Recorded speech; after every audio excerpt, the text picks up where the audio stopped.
At the beginning of the story, a woman saw a terrifying thing. A strange, deadly virus had spread across the earth. Once infected, the human body would gradually begin to harden. Hard, just like a stone. Everyone would turn into marble according to their skin color. But when the entire body became stone, this stone would also break. All that remained was just dust and soil. The story begins in an apartment where some teenagers were partying. Amidst this fun and frolic, a man took out a tattoo machine from a drawer and then made a strange symbol on the hand of a girl who was heavily intoxicated. Because of the alcohol, this girl named Alpha felt the tattoo needle, but she didn't react much. By evening, she reached home feeling a bit tired. Alpha's mother, seeing that her daughter smelled of alcohol, became very angry. She took Alpha to the bathroom and started bathing her with hot water.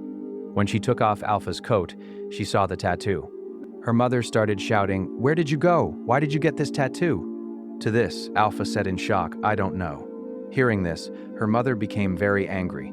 But behind this anger, there was actually fear. Her mother worked as a nurse, and her real fear was the petrification virus. No one knows where this virus came from or how it grew. And the worst thing is that this virus can stay inside the body for a very long time without doing anything. By the time humans found out about this virus, it had already spread throughout the entire world. Almost half the world had been infected by this virus. Alpha's mother feared that a dirty needle might have been used to make this tattoo. She quickly used alcohol to disinfect that area and said, "Come to the hospital tomorrow. You need to get a tetanus shot." In the evening, Alpha heard her mother muttering in anger. She felt that her mother was probably talking about her, after which she went to her room in anger. Looking at the building opposite, an idea came to her mind. She put on her shoes and her coat, picked up her backpack and began preparing to run away. But as soon as she stepped onto the balcony, the building began to shake due to a fierce storm. Despite the danger, Alpha went out. Hearing her daughter's scream, the mother rushed to the bathroom. Alpha was hanging on, somehow saving her life. Suddenly, the building stopped shaking and the storm calmed down. After which, the mother rescued her daughter and took her inside. Seeing her mother extremely sad, Alpha hugged her and repeatedly said, "Sorry." This time, the mother did not scold her. She just said, "It's okay. Be careful from now on." The next morning, Alpha went to the hospital where her mother worked.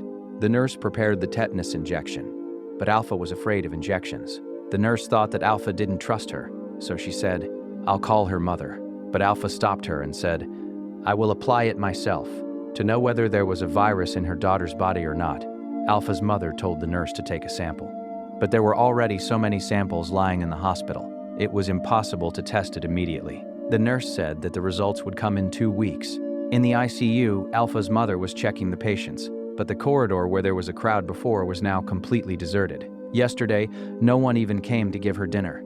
It turned out that out of fear of this dangerous virus, for which there is no vaccine, all the nurses had resigned together. The condition of the patients was very serious. Those in whose bodies the infection had increased more than 85% could not even take care of themselves. Their entire bodies had frozen. This virus does not spread through the air, so it is currently under control. A patient who was conscious yesterday had completely turned into stone today. Looking at the patient lying on the hospital bed, she remained calm, removed the sensors attached to the body, and gave them a respectful farewell in their final moments. Because she had to go to the hospital, Alpha was late for her morning class today. When it was time to submit homework, the teacher called Alpha to her. But as soon as Alpha turned, the wound on her hand burst open, which she hadn't noticed. Blood fell on the desk. The students in the class were in shock. Everyone got scared. Alpha tried to explain, "This is just an injury on my hand." But the fear of this virus was so great that everyone began to feel that Alpha was infected. To prevent panic, the teacher sent Alpha to the school's medical room. All her friends were looking at her in a very strange way, and Alpha was very sad because of this. But she had no other choice. She packed her books and quickly left the classroom. As soon as Alpha came out, a boy named Adrian ran after her. Actually, Adrian and Alpha loved each other. Returning home, Alpha was about to rest, but as she turned, she saw an extra bed in her room. Confused, she went to the living room and saw that everything was topsy-turvy. She thought a thief had entered the house and started calling her mother. But as soon as she came back toward her room, she saw a strange man lying inside. Seeing the strange man, Alpha hid in the kitchen out of fear. She locked the door, but he started knocking from outside. Alpha picked up a small knife from the table and told the man, "Don't come near me." But it didn't matter to that man. He said to Alpha, "Look, don't be afraid." He told her, "I am your maternal uncle, Mama, your mother's younger brother. When you were little, you grew up in my lap." But Alpha did not remember any uncle.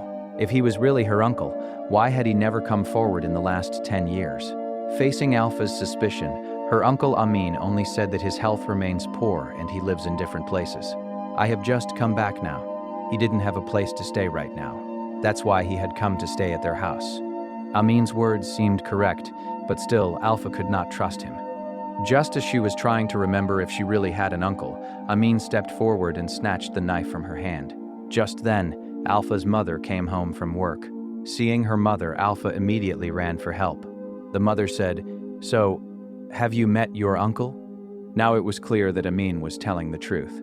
Anyway, later Alpha went to the hospital for sample collection. But because there were many patients, she had to wait in the inquiry area first. As soon as Alpha sat down, she saw her English teacher bringing in an infected old man. Alpha said hello to them.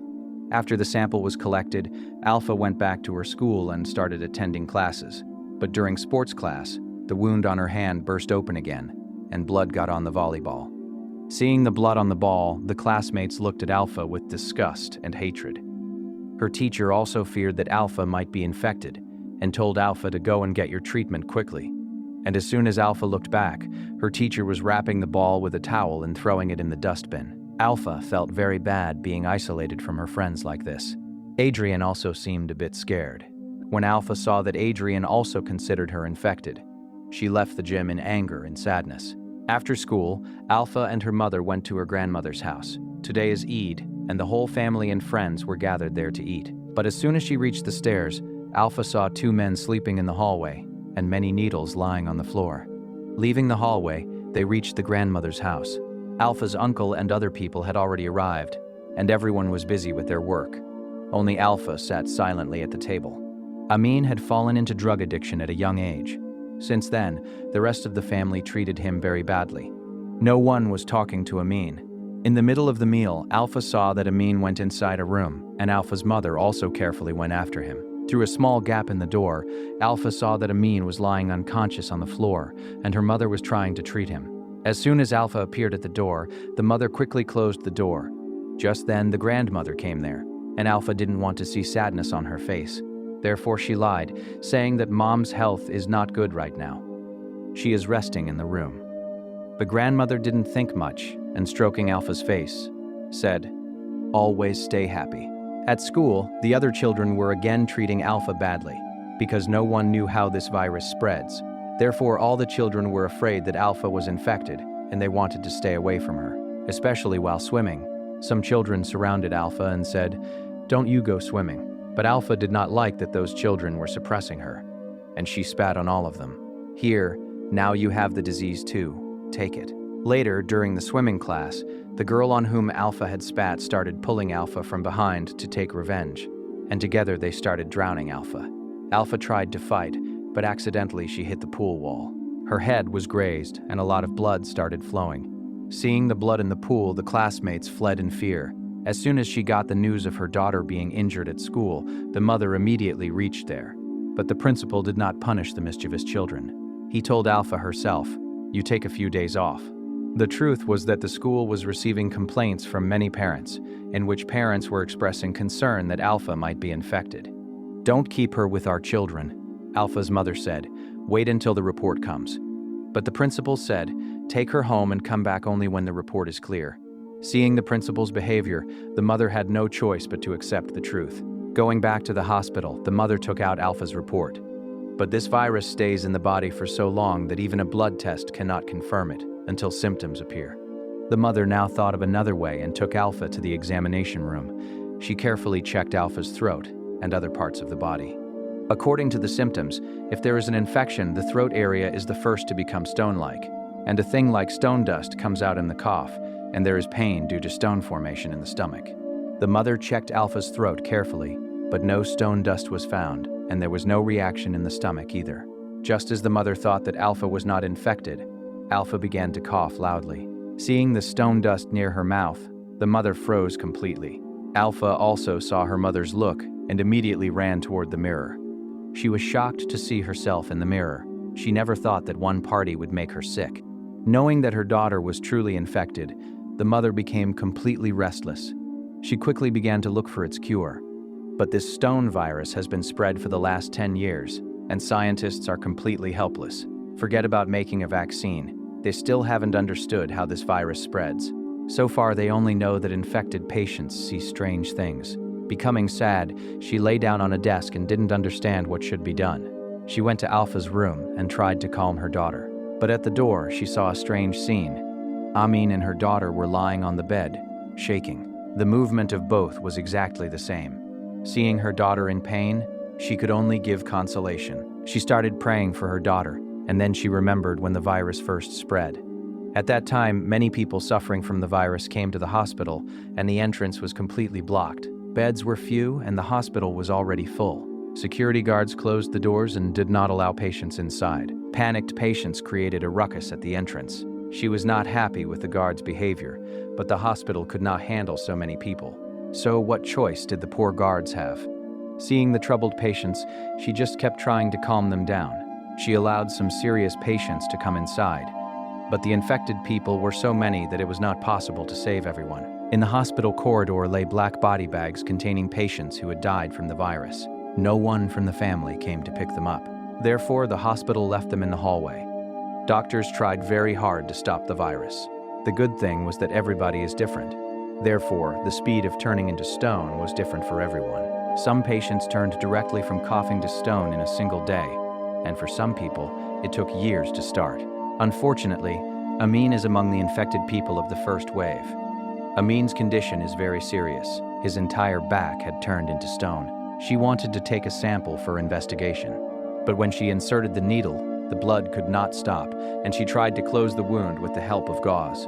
But suddenly, Amin's back, which had become stone, cracked straight away. Due to the infection, Alpha could no longer go to school, and she had to stay at home with Amin. The mother never told her directly, but Alpha knew that her uncle had some disease. At first, Alpha hated Amin. But when she was left alone at school, Alpha felt the world's bad treatment. And gradually, she started feeling bad for her uncle. While they were talking, Alpha's mother came home early. She brought a large bottle of water and told Alpha, "Drink as much water as possible." But Alpha did not understand the reason for the water, and she only drank a little water. Seeing the daughter's indifference, the mother forcibly forced water down her throat. Later, it was revealed that her mother had noticed that patients who drink more water gradually turn into stone, and the throat also gets some relief. But Amin knew that all this was useless. After all, he too is infected. The effect of water is very little. If the infected person's body is weak, the virus turns them completely into stone within 3 hours. There is only one cure for this infection, a vaccine. But she is just an ordinary doctor. If the world's biggest scientists haven't been able to do anything for so many years, what can she do? Amin tried to explain to his sister that if Alpha is already infected, she should not stay locked inside the house. Let her live her life to the fullest. Who knows how many days this child is a guest for, but out of fear of Alpha spreading the virus, the mother flatly refused. There was a big fight in the house over this. Fearful that the daughter might run away before she left, the mother locked the door. In the evening, a sad Alpha kept tossing and turning on the bed. It felt as if her life would end just like this. A loud sound came from above. When Alpha opened her eyes again, everything was normal. It turned out that all this was just a dream. Seeing his sad niece, Amin opened the window and secretly sneaked Alpha out of the house. They reached a bar that was full of infected people. There, everyone was talking, laughing, and none of them felt like they were doing anything wrong. They felt free here from the pressure of the outside world. No one judged them in this place. No one treated them badly. Seeing this scene, Alpha's depressed mood changed immediately, and she began to dance with the infected people in the hall. They continued to enjoy themselves until morning. Then Alpha left with her uncle. Amin told Alpha, "In the time that is left, do everything that you want to do and bring out all your hidden emotions." Hearing Amin's words, Alpha remembered Adrian and she went outside his house. Adrian was happy to see Alpha, but then Alpha noticed that Amin has exactly the same tattoo on his back that she had. Then the truth came forward that Alpha's tattoo was made by Adrian that day, and because of that tattoo, she is sick today. In anger, Alpha told Adrian, "There was a virus in your tattoo machine." She said, "Go and get your test done quickly." Before Adrian could say anything, Alpha left the apartment. Alpha sat on the bus, as if she wanted to distance herself from the world, but her uncle was already present on the bus. Now Amin took Alpha to the seashore and said to her, "Will you do a job for me?" Alpha thought that perhaps her uncle wanted some peace, but suddenly she found out that Amin had brought drugs from somewhere. Alpha wanted to stop him, but the words stopped at her lips. She didn't understand how to start. By the time she could say something, Amin became unconscious. Alpha ran to the nearby hotel and called her mother. Hearing about her brother's condition, her mother immediately came there. Upon reaching there, her mother remembered the days of the past. About 10 years ago, on this same seashore and in this same hotel, Amin had secretly brought Alpha out of the house. In the room, he did drugs, but little Alpha didn't know anything.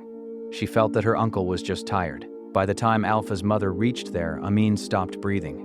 Luckily, the mother had brought an adrenaline shot with her, and somehow she saved Amin. Today, the same thing happened all over again. Amin's condition started worsening again, and gradually his whole body turned into stone. Looking at her brother, of whom only half his face was left, Alpha's mother's heart began to break. Seeing her brother who had turned completely into stone, Alpha's mother lay down beside him. But when her eyes opened again, she found herself at home, and Alpha was in her room. The truth came out that Amin had actually died of this disease 8 years ago. Alpha's mother had not been able to forget him until today, and this disease is not Alpha's, but her mother's. In this disease, patients start believing strange things to be true, things that never even happened. While treating the patients, Alpha's mother herself got infected. The Amin she was seeing was just a thought created by her mind. Seeing her mother sad, Alpha sang the lullaby that her mother used to sing to put her to sleep in childhood. In this moment, Alpha understood everything. She held her mother's hand and both left the house to say goodbye to the family. And as the mother and daughter came out of the house, a yellow storm was seen a short distance away. The car's windshield quickly filled with thick dust. All this dust belongs to those people who have turned into stone. Seeing the desolate roads and this dust all around, Alpha's heart became very troubled. After a while, the mother and daughter reached the grandmother's house. Alpha's mother opened the car door and went toward the apartment. As soon as the mother got out of the car, Alpha saw that her uncle appeared again, and both sister and brother went far away laughing and playing. Alpha was about to run after them, but as soon as she got out of the car, a strange scene appeared. She saw that Amin disappeared, turning into dust. But seeing her mother crying on the ground, Alpha froze there. At this time, signs of this disease also began to appear on Alpha's face. The truth was that Alpha's family and the nearby neighbors had all been infected in the early days of the virus. The sand lying on the ground is actually humans who turned into stone. At the end of the story, Alpha accepted the truth and decided that she would live happily for as much life as is left.